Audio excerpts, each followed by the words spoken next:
Okay. Become a sponsor for the Lost Art Project Veterans Voices. Looking for veteran-owned businesses to sponsor the podcast for 1 week. Each episode, social media video will be sponsored by your business only. What do you get? 5 sponsored episodes with your logo featured, 5 social media videos with your logo featured, and 1 daily post advertising your business on all social media platforms. Support a veteran podcast and advertise your veteran-owned business. Email AJ for details. Lost Art Project Veterans Voices at gmail.com. The Lost Art Project Veteran Voices with Andrew Cox. Preserving history, one veteran story at a time. Marine Corps League and Till Valhalla Project Ambassador. Thanks for tuning in to the podcast that's given a voice to our veterans.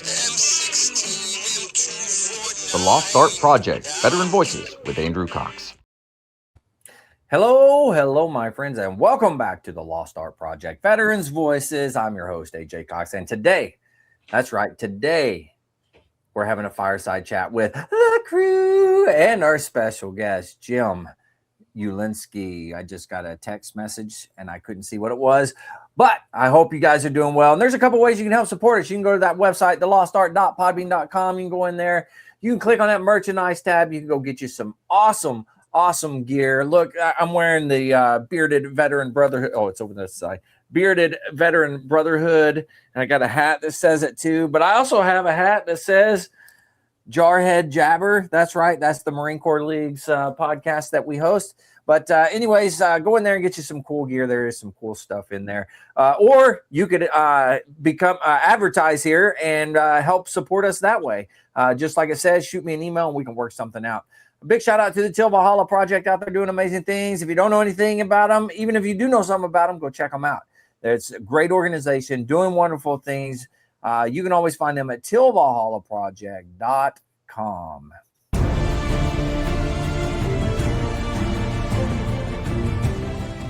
Are you a Marine veteran? Are you missing that bond you had on active duty? Then I have a place for you. Join the only congressionally chartered Marine Corps Veteran Service Organization, the Marine Corps League. Get that brother and sisterhood back in your life.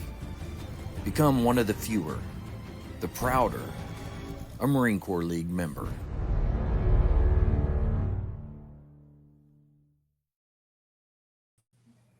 Oh man, we are back. We are back, and we have got the crew. This is quite a bit of the crew that we got tonight. So this is going to be a fun one, I think. And we got our special guest, Jim. Jim is with us, and we're just going to go around see how everybody's doing. Jim, how about you? How you doing? I'm doing pretty well, thank you. Very nice. And you're complaining, no one listens anyway. Nah, that's true. That's true. Especially when you're dealing with Mark. He's not going to listen to you complain. He just says no every single time. But Jim, thanks for tuning in or showing up tonight and doing this. Appreciate it. Your story came out recently as well, so everybody needs to go back and check that out. Yeah, I'm excited to have you on, and I think we're going to talk about some good legislative things tonight. So it should be fun. So anyway, if it's okay to start. Oh no, let's wait. Let's get everybody up and see how everybody's doing before we start that. Aaron, how you doing? Doing great. Got to go out there and visit Mark or see Mark on Friday morning. Visit my nephew there in boot camp. He's stuck in, as I mentioned before, he's stuck in MRP for a while now. So he'll have his second surgery. Crazy enough, he's not walking on crutches yet, but he'll have his second surgery in March, and then 6 to 9 months from then is when he'll pick back up. So, so he's gonna he's gonna be there over a year. Yep. Holy moly. Yep. That's dedication right there. Yeah. Hey, and I didn't realize how much flying to the West Coast messes you up, but oh yeah, it got me drained for the day. So, so you're just barely here. Yeah, I like that hat. Look at that cool hat you got on. Look at that hat I picked up at the Lost Art shop there. Pretty Yeah, good hat, and it's it looks a sharp. Richardson 112. So for Yeah, those of you out there looking to buy one, they're Richardson hats, so they're good quality hats. they are. Yeah. So far, all the stuff that I've got from that store has been really, really good. So Yep. I can't complain. Yeah, absolutely. All right, Mark, how you doing? I'm doing outstanding, Andrew. Like Aaron said, it was great to meet Aaron in person. After a couple of years on the podcast, seeing him twice a week, but and then meeting his sister Casey and his nephew, future Marine. There, he's going to be a good one. With that dedication, like I said, he's staying in the fight. Even though he's got those setbacks going, he's going to be a great Marine. Yeah. But the weather was just unbelievably gorgeous. I left about 4:30 this morning for the gym. I had frost on my windshield, but it was 82 degrees by about 2 p.m. If it my wasn't for the word. politics, prices, and politicians, once again, and Andrew and Aaron can back it up. This place would be a virtual nirvana. I Yeah, love he it. almost had, $4.50 Dead of winter, that's the gas devil's price. weather. $4.50 a gallon gas prices. How much? About Four- $4.50. actually, it was. I'll get back with you on what my receipt is, but I saved it. I think it was over $5 where I got it. But $2.67 here. Ah. It just, I know. it just I makes think Mark mad. Denver had like 169 or something like that. Yeah. That's amazing, the difference. Yeah. Gotta love it. California. So, hey Jim, don't worry if I all of a sudden disappear. I might get my feed might get cut off by Gavin Newscomb. Yeah. It happens from time to time over there. But Jess, how you doing up there in the land of the Great White North? It's brown. Oh, man, I was hoping. It's nothing up here. It's just brown. We actually have green grass yet, which is like confusing. Really? So when we get hit with weather, it Uh-huh. insulates the grass. So we'll get like 2-3 inches at a time, and then it insulates it, doesn't turn it. So we haven't had like a real weird snap this year. So it's like, okay, I'll take it. February is, I mean, it's just that bitch is on a timer every year. The longer we get into like March, it's over. Yeah. So Holy moly. I'm good. But I know Wow. Montana, I was talking to my cousin up there, and she's like, there's no snowpack at all. They had a flash melt on the mountains. I mean, so they don't even have ski season up there right now. Wow. So they were having What? rivers running down the ski slopes. It was like water coming down. So That's not normal for up there, right? Because It's usually this time of Montana. year is pretty cold. Oh, Who is knows? it berry? Yeah. it's just you get flash thaws on the mountains, and it comes down hard. Yeah. And Huh. I mean, when Montana flash thaws, we'll get snowpacks down here. It'll actually flood. It'll float the ice pack and Really? jam dams up. And oh yeah, we get it every year. Wow. But yeah, if it goes all at once, it goes from like 25 to like 60. Yeah, you'll see some. East Coast is familiar with. I mean, we're not made to handle that much water at once. Yeah. I mean, the West Coast is going through it right now too. So Yep. My it's oldest volume son, and engineering. my oldest son lives in Rome, New York, and they've already had over 6 feet.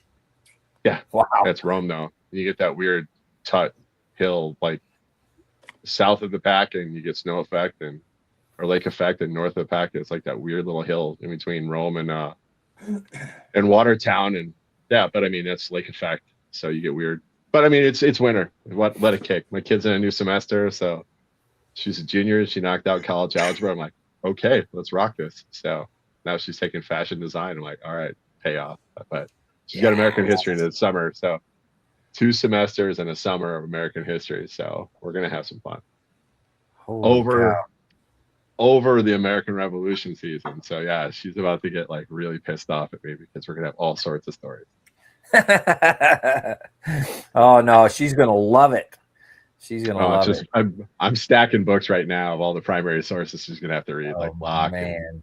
and Nathan Hale. Knowing you probably already have about 15 books stacked up, you know. Yeah, she's still pissy. She's pissy about that. So she's taking a semester off before the summer hits her between the eyes. So she's gonna be super excited about American history this summer.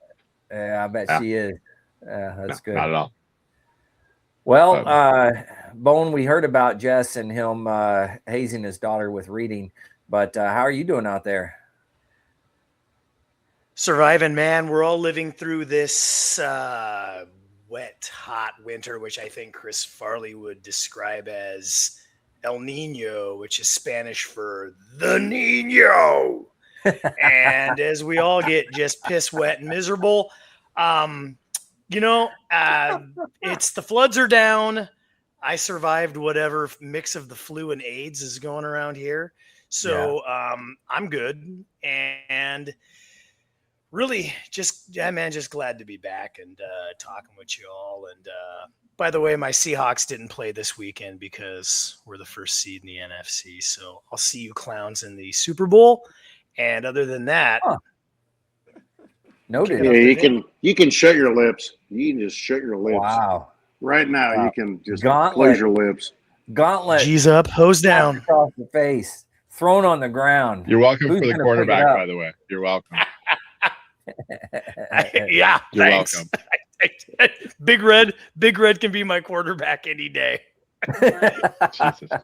We fix them and then ship them off. We're like a Yeah, you do. like a deadlock, Yeah, you know. team- We're just like team we're the best rehab. mechanics.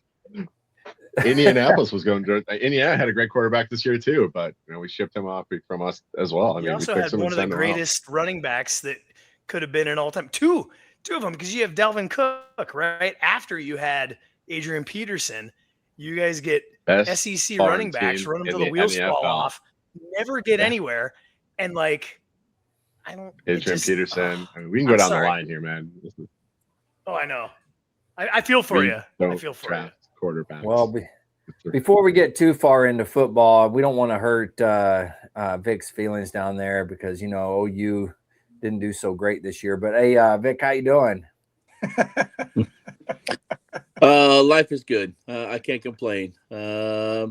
Spent a lot of the last week and the weekend, actually up until about 3 minutes before the podcast started, I was in the wood shop making man glitter.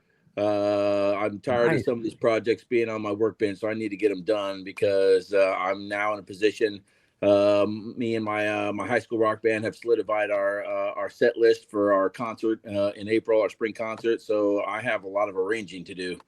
So I need to get these projects on my workbench. But kiddo came home from college and she got accepted to Georgia Southern, so she's going to be transferring next year from College of Charleston to Georgia Southern. So she went and toured apartments, and one of her roommates wants to transfer with her, so they went together, and so took her back. And she also, I guess, one of her roommates moved out over Christmas break, and took her coffee table with her. So it was a project. I put the displays, the commission pieces on hold so I could make my kid she, for whatever stupid reason, she thought she was going to buy it off of Amazon. I'm like, whatever, hold my beer. And I'll, 2 days later, she had a coffee table. It was I have it's been a little bit of I guess therapy, getting back out in the shop and clearing my mind. And it's one of the things I love the most about woodworking is you get to create your own puzzles and then solve them. It's therapeutic. It's therapeutic for me. So it's been good. It's been a good week. All right. I like it. All right. Well, let's go over to Georgia. Mike, how you doing over there? I'm doing good. I'm kind of curious about Vic, though. Your daughter's roommate stole her coffee table. No, she lives in a room with 3 other roommates. So they have a Okay. 4-person suite. They before they even started the semester, there's like this whole portal that you can search for roommates and start talking before you actually are roommates. So before they actually moved in, all 4 girls had divvied up what they were going to bring to the dorm. So some of them bought, the shower curtain, some bought the dishpan dryer, some bought this and that. And the girl that decided to buy the coffee table or bring the coffee table moved out. So she took a coffee table with her. So it's a communist coffee table. Yeah. We don't want it anyway. She's going to buy some stupid cheap stuff, Chinese thing off of Amazon. I'm like, no, you're not. You're going to you're gonna get a free American-made coffee table. Yeah. You're gonna get.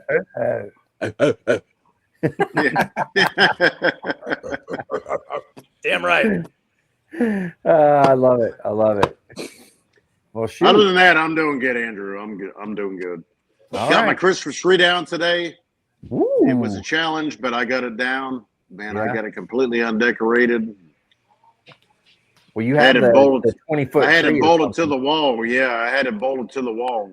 And I was like, here it goes. And I went, cut it. And I was like, you son of a bitch. You want to stand up straight now, but you didn't want to stand up straight when I was trying to decorate you. So it's like, are you kidding me? That's pretty good. Oh man, How do you bolt a Christmas tree to the wall? very carefully. It's pretty easy. Touche. All right, I'll take your word for it. In my mouth. Hey, Mike, it's kind of like us old Marines, right? How Once tall we're was able that to tree? once we're able to get stood up and propped up, then we're good. It's Yeah. just getting up there. Yeah. Exactly. That's a No. good point. That's a good point. No. Yeah, I like that. Yeah. No, it was a tree that was stood up nice and straight. And then we started decorating, and we got about 3/4 done, and it was like, so that become the 550 You need cord some of that with an eyelet. Rougiette ready or whatever's hitting my feed. Yeah, yeah. I had to stick an eyelet in the wall in 550 cord that baby, and I stood it up straight. Man, it was looking good. Man, I got to tell you, 550 cord, greatest thing ever. You can use that stuff for just about anything. How tall was that tree? It was taller than I wanted it to be. It was our ceiling. 6 inches. I could. 6 inches. Okay, Vic. Okay, Vic. Yeah, 6 inches. Yeah. Vic, It was 90 is- feet if it was an inch. I swear to God. Vic- How many cubits, Vic is- Noah? Why don't you Vic, tell us has that? anybody ever done this to you? Not since last week. Not since last week. You old bastard. Yeah. No, it was like a 12-foot tree. Golly, man. I mean, it was all kinds of good when I put it in the stand, and then we started decorating. It was like, Yeah. so that all shit went south till I bolted to the wall. Yes, I put an eyelet in the wall and the stud and freaking 550 cord and cinched that bitch up to the wall, tied it off, and I was like, yep, that's where it's going to stay, right there. Nice. Nice. I'm digging it. Well, shoot, Aaron's I guess. laughing. Aaron's laughing because he. Yeah. I know Jim's getting anxious. I can tell. Yeah, I enjoy listening to the stories. I actually did that. I did the same thing to my tree about 30 years ago. I actually put a bullet into the wall because my oldest son he got out of the Navy and he moved in and he brought his dog, an Alaskan Malamute. And that thing would run down the steps from the second floor, knocked over the tree. So I said, we ain't knocking it over anymore. So finally, I told him, I said, it's either you or the dog that's going. So he took the dog and went. I like it. I like it. Oh, man. Well, I guess we can just jump into some discussions here, Jim. You want to kind of start us off and talk about what you got for us tonight? Yeah, what I wanted to talk about was why it's important for us, even if we don't do it ourselves, to encourage other veterans to start getting involved in the legislative process. I've been a commander of the DAV chapter level, and I've been asked to run for other positions for Marine Corps League and other organizations.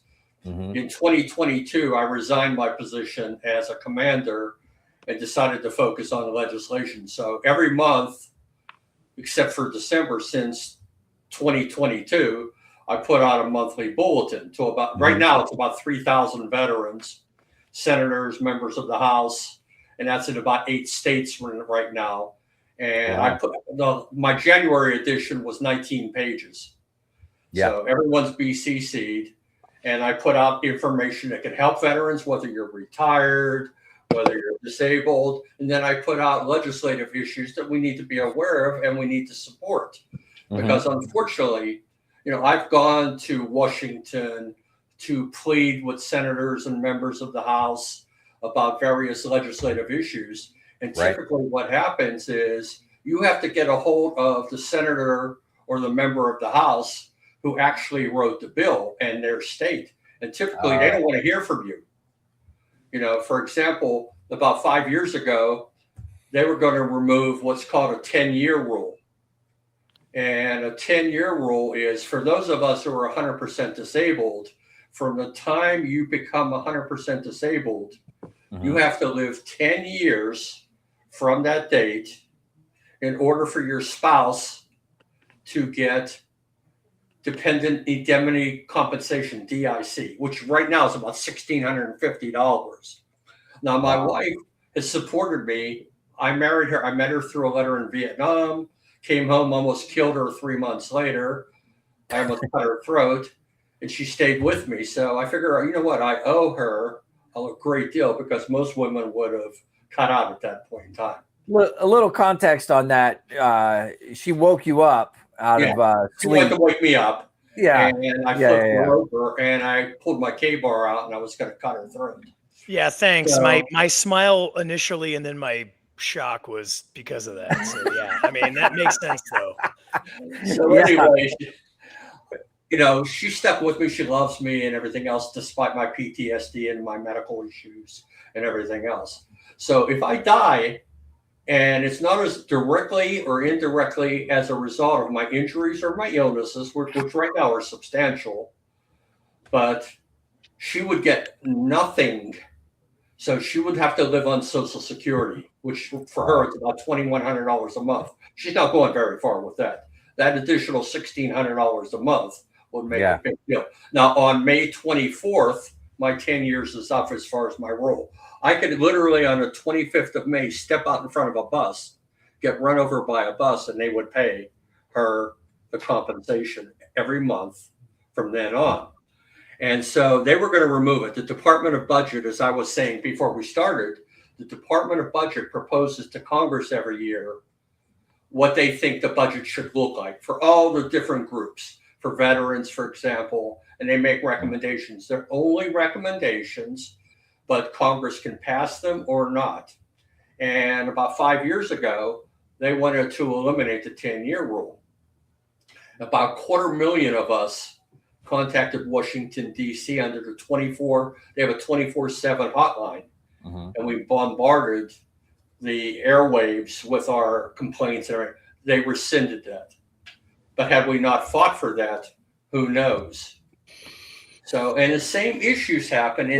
So what is it? Is it so it's still in place? If you're 100% and you live 10 years under that 100% rating, your wife will receive the DIC, Dependent Indemnity Compensation. Yeah, and right now it goes up every year, just like our disability income, Social Security. It's usually minuscule, but whatever goes in there also goes into the DIC. So that grows every year. Okay, so 10 years under the 100%. Yeah, once you get diagnosed at 100%. So in 2016, I finally got my diagnosis for 100%. It should have been a lot sooner, but it took that long. So I have to go until May 24th. And then everything's okay on the 25th of May.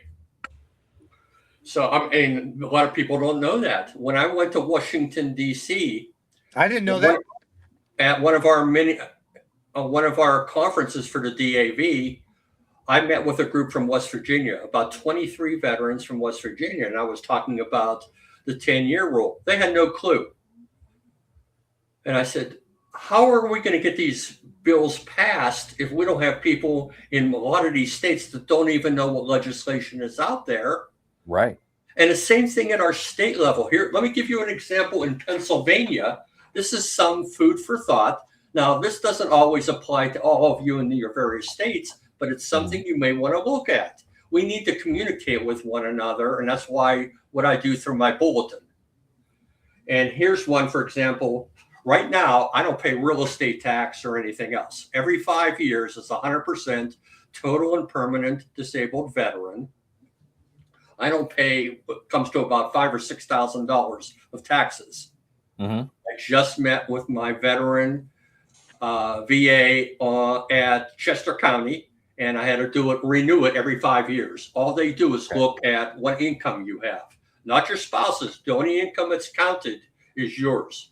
And that excludes your disability payment, by the way, because that's tax exempt. So my only income is Social Security. I don't work. So only Social Security. So obviously right now the threshold is $114,000. If you go over $114,000, you won't get that tax exemption. I'm not anywhere near there. But the reason they keep extending it is because people have worked at jobs and they have retirement income that's coming in that throws them over that threshold of 114,000. So, that's why they keep. So what we're looking at, though, it's unfair. If you look at the difference between a 90% disabled veteran and a 100% disabled veteran, as far as the money, I think it's about $2,100 for a 90%. I get over $4,000 a month tax exempt. But here's the thing. What we're trying to do now is we have a bill called House Bill 1119. And what we're it's a bill that would expand the tax exemption program, matching the level of reduction to a veteran's disability percentage as determined by the VA. So if this bill would pass, if you're 50%, it would reduce your taxes by 50%. If you're 70%, it would reduce it by 70%. Wow. Right now, the only ones who qualify this are if you're 100% total and permanent. Right. So these are things all of you should know or need to know, so that if it doesn't apply to you, maybe you could help a friend or family member through this process. But it's only when we unite and talk, because our organizations don't do a lot of talking with one another. The DA doesn't really talk a whole lot to the BVA because they have different missions that they're trying to accomplish. The Marine Corps League, all of them have different ones. We have increasing awareness of military sexual trauma, House Bill 2024. I've been fighting for 5 years to get a military sexual trauma awareness bill passed in Pennsylvania. 5 years in a row now, the Senate in Pennsylvania has shot it down. The House has passed it unanimously, but the Senate kills it every year, and it doesn't cost any money. All it does is, for those of you who don't know, military sexual trauma means the sexual harassment, abuse of, these could be our children, our grandchildren, family members, friends who are going into service. I just told my granddaughter, who's 22 and gorgeous, brilliant. I said, don't ever join the service. My two grandsons, one was going to join the Marine Corps. I told him, don't do it. Because currently under this, we don't have any protection for them. And it's actually gotten tougher recently. I won't go into the reasons why that's happened, but I finally contacted Congresswoman Houlihan, who's my representative in Washington last September. She invited me to the White House, to the Capitol, and I got a chance to testify about MST, military sexual trauma. And the next day, she submitted a bill, legislation, to the House, to the two Veterans Affairs Committee. It died because a new Congress came in at the beginning of the year. She just reintroduced it, and I asked her what's happening with it. She said the Senate's not going to approve it. And it doesn't cost any money. Just so you know, we have Donut Day nationally. We have Bosses Awareness Day nationally. But we can't have an MST Awareness Day. Here's how bad this stuff is. I went to a Caisson. I'm a life member of the Caisson Veterans. I fought at Caisson in '68 during the siege. And I went to my first reunion of the Caisson Marine Veterans 2 years ago in Kentucky. I had an MST shirt because I wear a PTSD shirt, Agent Orange shirts, to spread the word. I want to talk to veterans. Two of the veterans, Marine veterans from Quezon, came up to me and they said, "Oh, it's about faggots and lesbians." I said, "What?" I said, "This could be your son or daughter who's been raped, molested, sexually forced to perform, to do this thing. And how do you report that, by the way?" I mean, I can't imagine having to report, because your career's over if you report it. But we have to do something about it. I actually heard the head of the general in charge of the entire prosecution when I was in Washington last year say to us, "You know what? The women I understand, but the men I can't understand." Well, guess what? Some of the women officers have abused men officers because of rank and other things. And one of the senators in Pennsylvania actually was a colonel in the Army, and she was only one of, I forget, a very, very few helicopter pilots back in the day when women first were helicopter. So I said, she should be able to fight for this. She said, "No, the military is doing a great job." I said, "Have you read the statistics? We complain about 22 people are committing suicides a day, veterans, plus the amount of homeless veterans." Well, guess what? Some of them are affected by MST. I have a friend who puts his hand in a door, slams the door on it, and breaks his hand. He does it because he didn't report it when it happened to him. I said, "I don't know if I could have reported it. I hope I would have. I hope I would have beat the shit out of the guy. But who knows?" And this is so I'm fighting for that issue. They have one posting of veteran benefits and resources, expanding grant opportunities for veterans, supporting veterans exiting incarceration. When I almost killed my wife, I had PTSD. When I came home from Vietnam, I actually forced two guys out of a bar. Honest to God, true story. My wife was sitting in a bar. My younger brother was playing the drums. His wife was a country western singer. I walked out of the bar and I said, "Let's go. I want to fight." They pulled a gun on me. I kicked the door of their Jeep in and I said, "Shoot." I was crazy. But PTSD wasn't recognized back then. If I would have been incarcerated, I would have never became a college professor, run my own company. Yeah. Worked in healthcare as a major player for 28 years. And a lot of those veterans are still fighting. They received a dishonorable discharge. Things like, we need to fight for these guys. Absolutely. I don't watch Vietnam movies, but I did watch Born on the 4th of July. My wife wanted me to watch it. And when Tom Cruise was handcuffed to the wheelchair and, they're doing all kind of crazy things to him, they fought for the benefits that we have. And when I die, I want to be able to say, hopefully I've paid it forward as much as I can. Yeah. As long as I can. And that's what I'm asking veterans to do. Whether it's PTSD, MST, incarceration of veterans, helping improvement.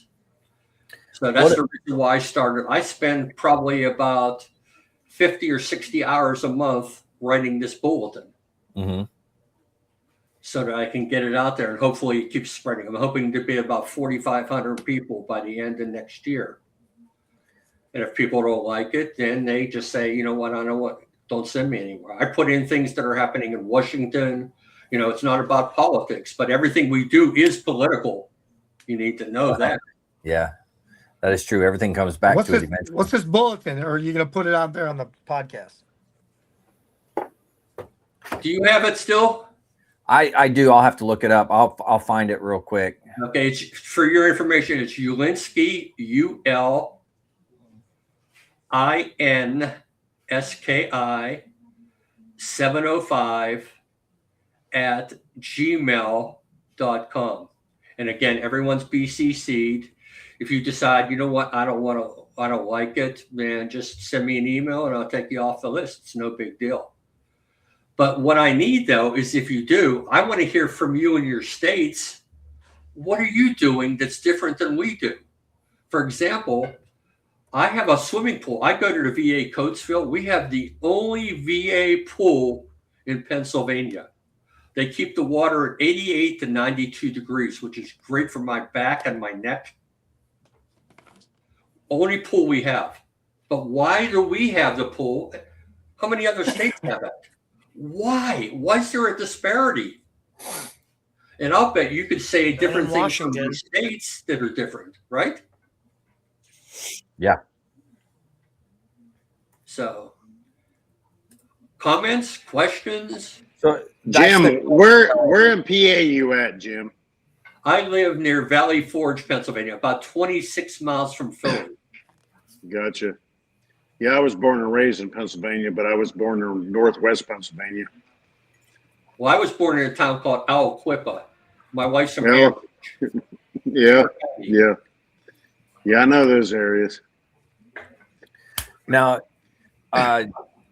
if people want to get involved, they want to start doing more, because this is really something that I think is missing. A lot of the veterans don't get involved. What is the best way for a veteran to get involved and to say, hey, I want to do something, but I don't know what to do. Where do I go? What do I do? Yeah, and this is the reason why I started doing the bulletin. With my time limitations now, I'm 76 years old. I have a lot of medical issues, some pretty serious. My wife has a number of medical issues now and everything else.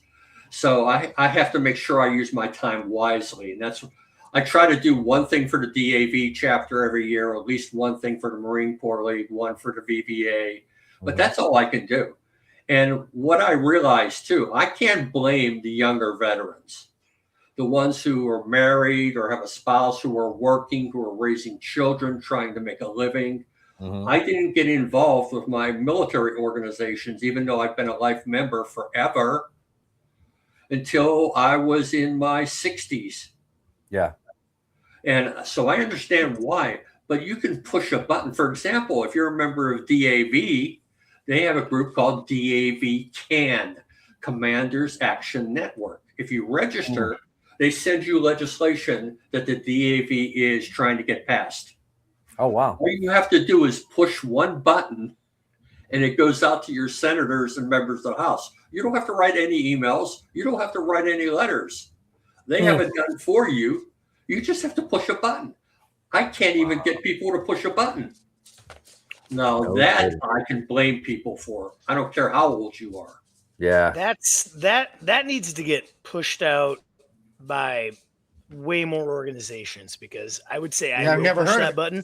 And I'm a guy who's 44, trying to start another career after retiring from the military and retiring from law enforcement.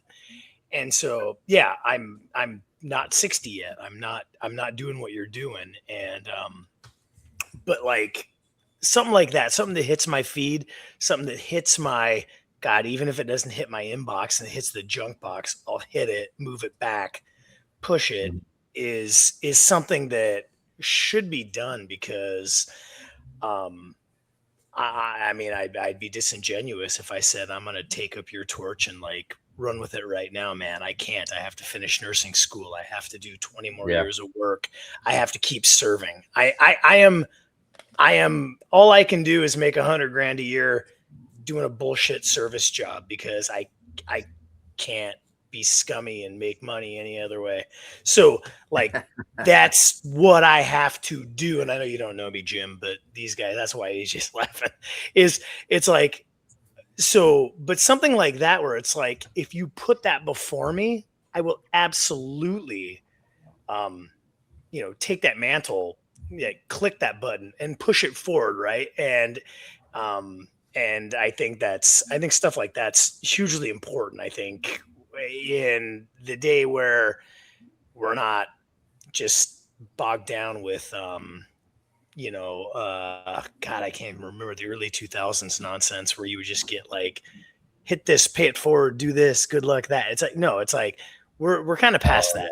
Yeah. It's not a spam thing. It's like, we need to hit the people who are registered, known, and spread that. We need to proliferate this type of information, because like some of this is the first time I'm hearing it, and it's actually really hitting me pretty hard. Yeah, I just found out, for example, this year I have a 2016 Colorado. I bought brand new. I have less than 60,000 miles on it, but anyway, it's in great shape. But anyway, I was ready to pay my registration. It's only $104. And then I found out, and I do a lot of this, so I'm checking into all types of legislation, bills, and everything else. And I found out this year, after I've been doing this for I don't know how many years, if you're 100% total and permanent, you don't pay registration in Pennsylvania. I don't have to pay for my truck. Wow. Wow. So for 9 years almost, I paid the state $900, almost $1,000 I gave back to them. You know, and I'm a person who's paying attention to this. There's no way any one person can catch everything. Yeah, that's true. But and that's the reason why I'm doing this. That's the reason why I had talked and we're considering doing in 2 weeks on a Sunday. What if you died? Yeah. In 2022, I did for the State Marine Corps League a presentation, 45-minute presentation on every record that you need to have ready for you if you die and you leave your spouse. Because I get so tired of, I've had good friends of mine who were very organized. They died, a couple of them, and they left their spouse with nothing because their spouse didn't know what they were eligible for. We had to have people go in to assist them. Mm-hmm. So I'm going to do a presentation in 2 weeks from today on the records. If I die, my wife has a packet where all the insurance policies are, who to call to help her through the process, everything she needs to know. We're both being buried at a national cemetery, cremated, and put to rest in a national cemetery. So all those things are already pre-planned so that when I die, hopefully she does beyond the grieving, I can help her in those tough days. So that's my message that I'm trying to get out there. And this is where all of you can help, because even if you don't belong to an organization, or can you share the information with someone? I'm fighting right now for the ROK, Republic of Korea American veterans who fought alongside me in Vietnam. Mm-hmm. They're American citizens, and they've been American citizens for 30, 40 years. We're trying to get them into the DAV. They passed a resolution that I wrote 3 years ago. Resolution number 8. I heard from a Marine in California who saw my name on the resolution, and this past August, the VBA shot it down. They said they have to revisit it again. So my fight now with the VBA is, why did you wait 3 years? Because just like us, if you have Agent Orange or anything, we're dying. And if you don't have those benefits, my brother died of Parkinson's. Mm-hmm. He was a Marine from 60 to 64. And that's what I want to try to do. I'm trying to get information out there to help you. For example, the Lost Art Project. We have 2 other groups in Pennsylvania who are doing projects as well to tell our stories. Because when after I die, is anyone going to know what I did? Yeah. And that's why these projects are so great to get involved with. And I'm trying to get more Iraqi, Gulf War, Afghanistan veterans into the fold. I want to hear how I can help them, because typically it's the Vietnam veterans, and some of the groups in between the Cold War. But I don't have a whole lot of Afghanistan, Iraq. No, Beirut veterans. What's that? Beirut veterans. They need to be helped out. Yeah. Yes, they do. And they're not going to, and a lot of the things we fight for is the VBA and the DAV. Well, DAV more so than a VBA aren't what they need. So I'm trying to get them involved, finding out, what do you need help for? What do you need support for? So we can pull you in and assist you through the process. No one helped most of us when we came out of service. They sure as hell didn't help our spouses. Yeah. I'd say it is getting better nowadays. And, that's thanks to efforts that you're doing and other veterans as well. Things are getting better, but it still can get way more better than what it is now. So that's something that we need to strive for.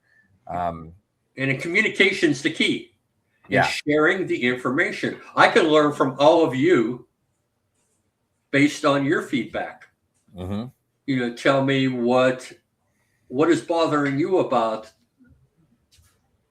whether it's TRICARE, whether it's whatever it is, various legislative efforts.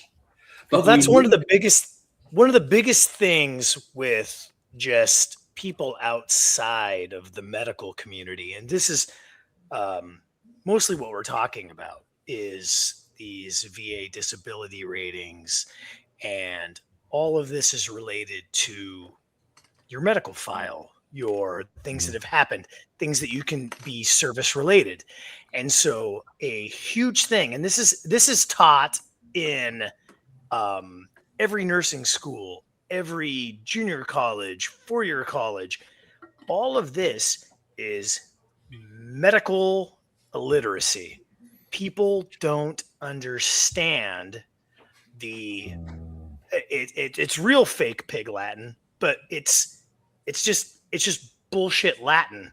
It's like why lawyers make so much money. It's why doctors make so much money. Everything's Latin and it's foreign and it's different and it's this. And now you relate this to service related stuff. Now all of you understand service related injury, service related work, service related things. So, you know, what's missing is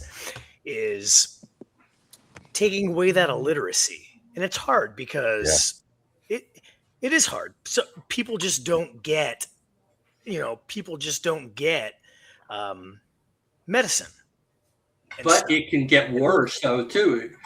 For example, I love the VA healthcare. Do I love everything about it? No.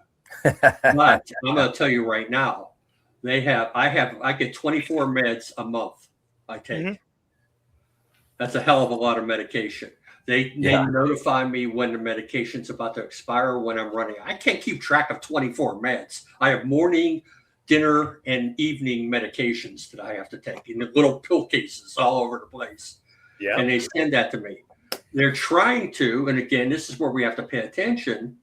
You might like your doctor who's in private care, but I'm going to guarantee you something. If they went totally privatizing the VA system, we're going to pay dearly. I'd agree. You're going to wait months to get care. I see it with my wife, how long it takes to look at, I go to dermatology every 6 months. I'm going to tell you right now, they're not going to see me in a dermatology clinic every 6 months. You'll be lucky to be seen in a year and a half. Yeah, if you're lucky. Mm-hmm. And they don't know you. My medical records, for the most part, and there's major mistakes at times.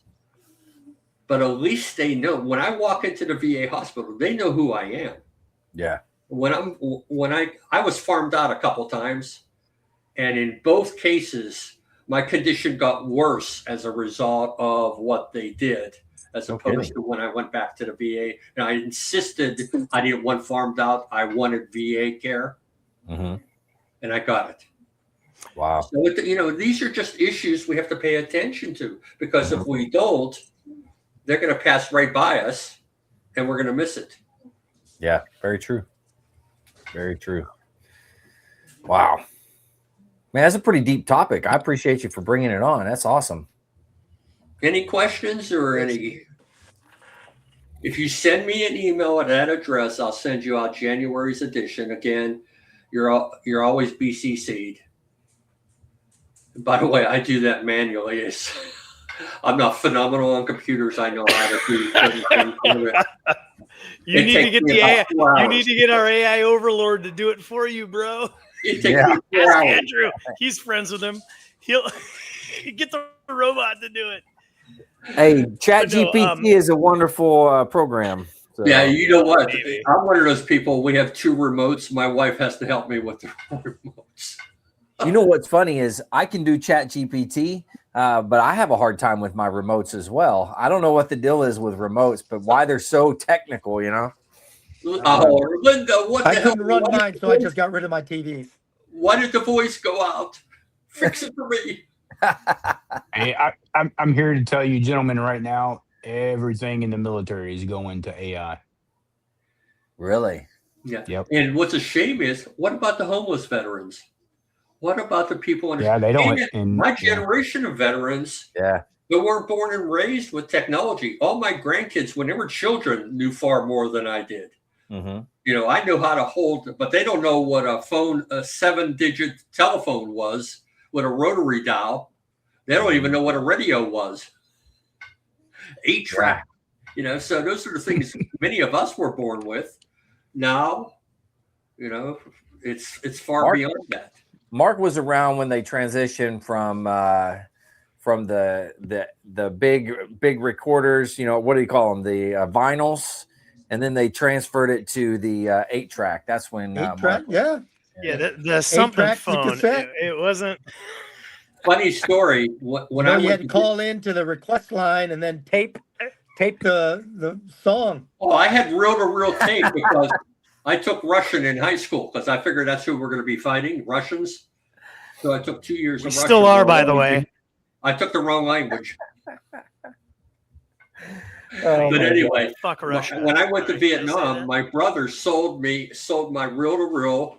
He took my high school ring and gave it to his girlfriend. I came home and I said, "What the hell did you do?" He said, "Well," I said, "Didn't you think I was coming home?" He let me his Bentley. I came around a hill. I took out a mailbox, flipped the car, and I got out of the car and I said, "We're even." Oh, we're even. Damn. You're lucky you're alive. You're not even. That's a lie. Oh my God, that's funny. Jeez. Well, does anybody have any questions or comments? Yeah, I got a few. I know I'm kind of sitting back go like Vic here, but I'm going to steal Vic's playbook. So we have all of these veteran service organizations spread across America right now. And don't we have an opportunity to kind of consolidate all this? I mean, they're sitting on the budgets. They're not doing this in their spare time. They are paying staff. So isn't there a way to consolidate this by state at this point? Or is it just kind of get it passed by a newsletter? Or, I mean, they're passing our VFW meetings by word. We're not even getting this written down. So you got to go to a meeting and get this information. So it's almost by design that they're keeping us in the dark on this. I have to agree with you. I went to a DAV National Midwinter Conference. This is the one where I told you there was 22 or 23 West Virginia veterans there. And I mentioned to them about something that was being proposed as far as the 10-year rule. They didn't have a clue. When I asked the DAV National about it, they said, "Well, you're supposed to get this information from your state leaders." And I said, "Our state leaders aren't doing anything with this information." And I'm going to tell you right now, I don't care whether it's VBA, DAV, American Legion, VFW, any of those orders. Most of them, if not all of them, are doing the same thing. They're not communicating across the general spectrum. Well, it's all giant competition because you can't be a member of more than one. I'm sitting behind. I got a bag of hats behind me that I keep in my book bag here. I'm Marine Corps League, a VFW, and a Legion hat. So I hate to say it, it's almost by design because they can't get out of their own fucking way. I would say you're right. And if they work together, by design. And if they work together, would have a lot more done. I'm fighting right now with the DAV. I've actually been threatened with an Article 16 because I'm fighting with something that their Inspector General did that was not right. So I said, you know what? I haven't run from a fight since I was in elementary school. I'm not running now, so I will fight back against people who I think are wrongdoing and are not helping us enough. I'm very vocal. And that's what we need more of. There's just me. I need other people to do this. I just posted an email to some of my friends about one of the issues, and I said, I need help. I'm the only person who's out there putting my neck on a line, and I don't care. Maybe I'll lose, but I'm going to go down fighting. Yeah. I mean, that's what we all learned in the military to do, right? You know what, though? It's tough for some people in their positions are reluctant because, for example, if you're a member of any of those organizations, you can't mention politics in your organization. True. I Yeah. can in my bulletins. I don't mean talking about Trump or Biden or anything else, but I'm talking about the issues that are having an impact on us. Bullshit. And people are This afraid. is where I'm going to go back to, and I was saying this right now. The Legion and the VFW are the original political action committees. That's how they were founded. It's like the Grand Army of the Republic. The GAR was one of the originals. Go ahead, Jess. That was. I'm going to start trumping. I'm going to start. I can't use that word. I can't hear Start Jess. trumping the Can y'all? bang on. Can you hear me now? Yeah, I got you. I'm gonna start thumping the drum on this. I mean, we talked about this before the show started, but the Bonus Army, that was one of the original political action committees right there, and it started from the Legion and the VFWs, the Grand Army of the Republic, the entire red tape. I think we've talked about the origin of the term red tape. That's where it started because Civil War vets went to Washington D.C. and they had to cut the red tape on all the records, and we just kept it. Every vet in America knew what it meant. So, why are we not talking about this in our meetings? This is entirely the point of this organization. Yeah. It's a political action committee. It's called the state of Pennsylvania. It's not just the state of Pennsylvania. No, it's the state of Pennsylvania is bad. I was born and raised there, but I know there's local everywhere. But you can extrapolate that across. Well, we have to get beyond what state. We need to get beyond. It's a Republican. What am I Jews going for then? We need to get to how we get together more because there's strength in numbers. That's true. Again, when I go to fight, it's just me. I stood on the steps of the Capitol in Harrisburg in 2013 fighting for priority registration for student veterans. Student veterans in Pennsylvania were not allowed to enroll for classes, but athletes were. And I said, there's something wrong with this. In the rain, I stood on the steps of the Capitol for 5 hours in the rain.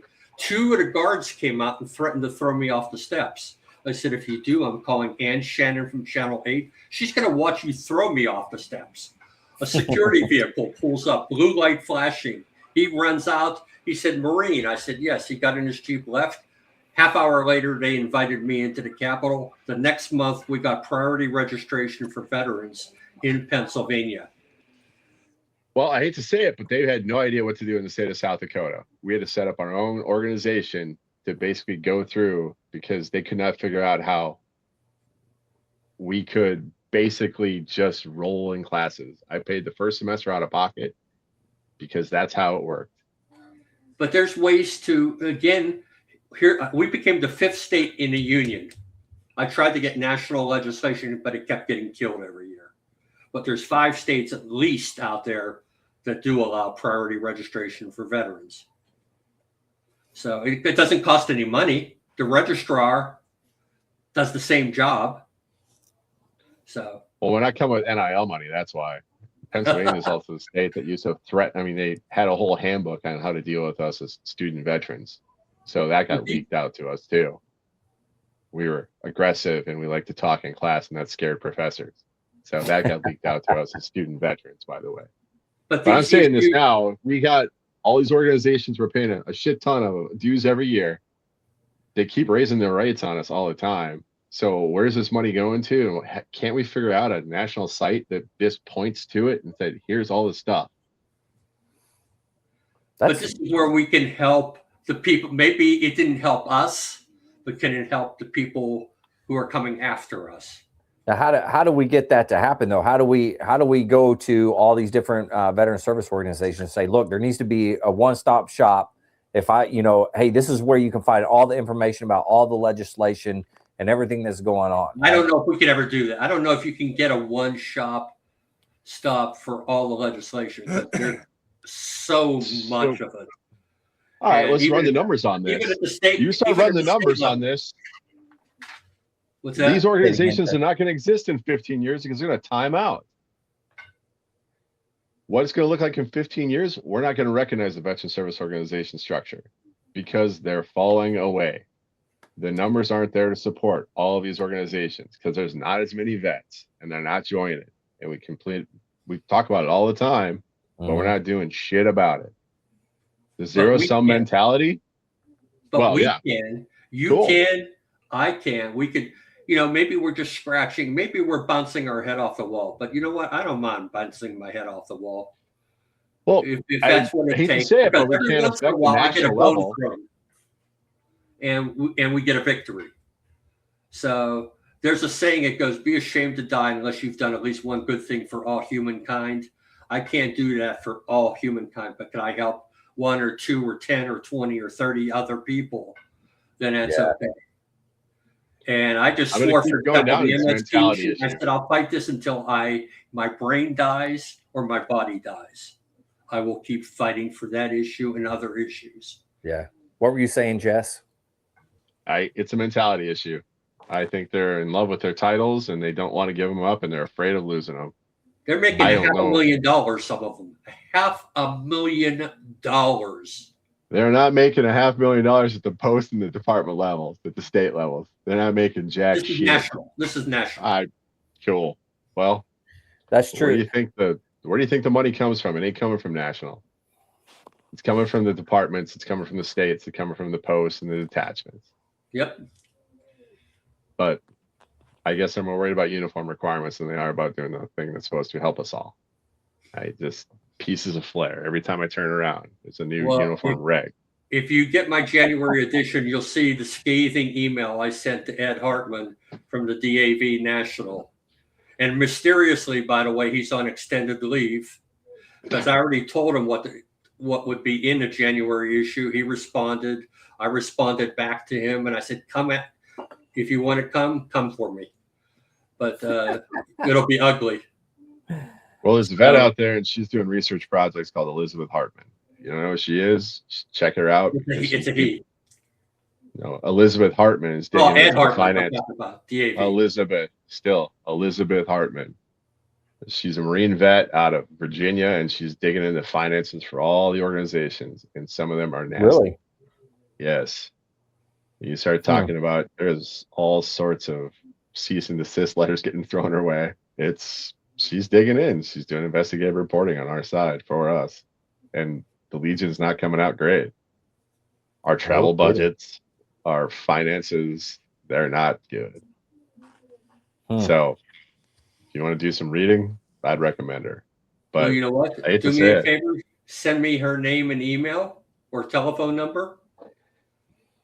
I don't know her personally. I'm just saying it's a good read. Well, a telephone number, I don't need a whole lot. What was her name again? Sorry, say it again. Elizabeth Hartman. Elizabeth Hartman. All right. Any other questions, comments? Mark and Aaron, if you're still with us, any questions, comments? No, you're doing a phenomenal job of getting this word out. So I'm looking forward to getting that bulletin. Will do. Yeah, and I'll throw it back up there real quick. There it is. That is the email. If you send that to Jim, he'll put you on the list, and that way you can start getting his bulletins. So, and then, go check out Elizabeth Hartman. She's in Virginia. Is that what you said? Yep. All right. Oh, man. Well, shoot, we've had a good discussion, I think. What do you guys think? No, just me. A couple of us had to drop out already, but that's okay. Now, what we like to do at the end here is we like to go around and basically have words of wisdom. And so if you're game for this, we're going to do it. But here we go. This is what we call words of wisdom.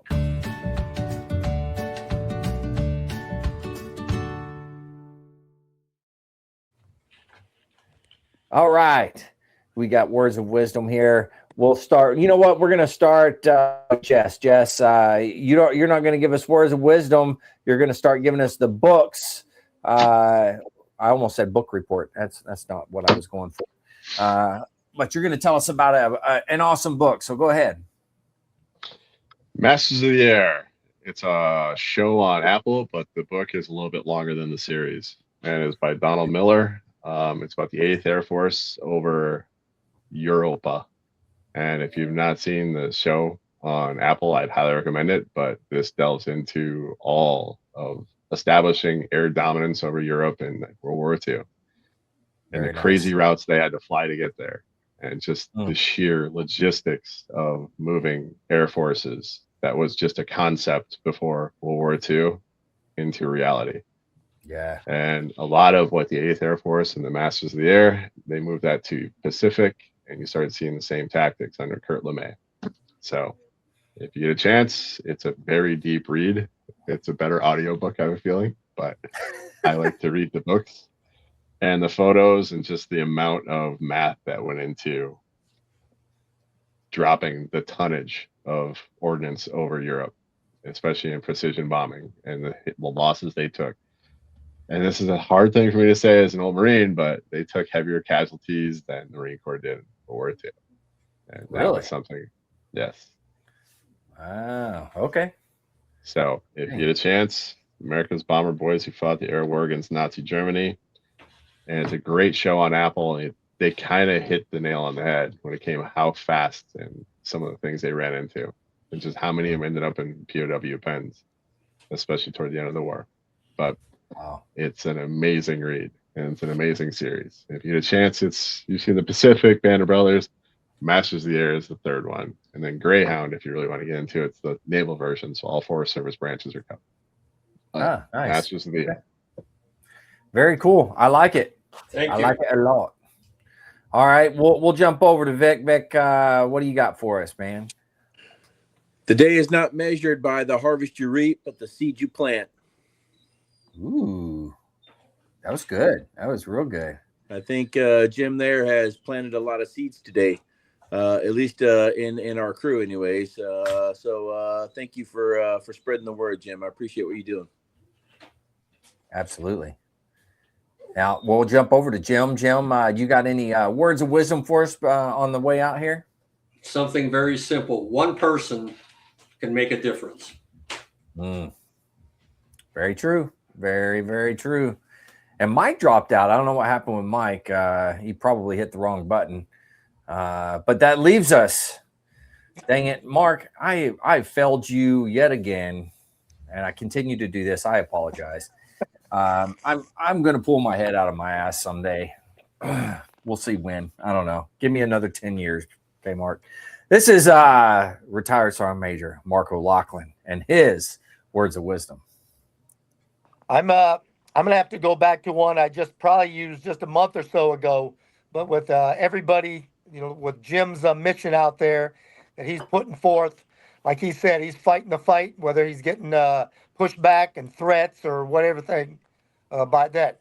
So I'm gonna say, to fear not death but disgrace, to fear not duty but dereliction of duty. That is true courage. And Jim, I think you've got that true courage. Thank you very much. I appreciate it. Very well said. That's why we let you go last, Mark, because you make us all look good. So thank you. Thank you. All right, Jim. Hey, man, thanks for coming on and doing this. I had a good time. You're going to come on in a couple of weeks, I think, as well. So I'm looking forward to that.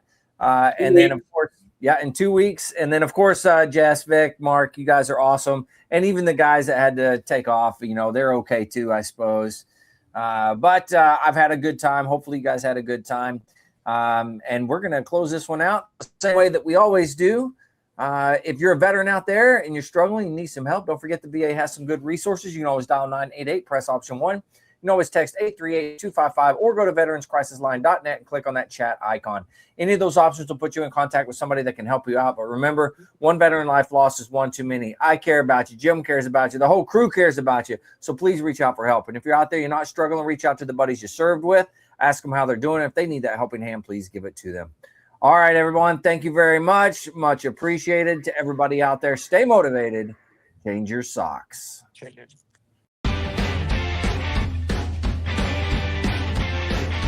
No more 22. On to the journey and finish the fight.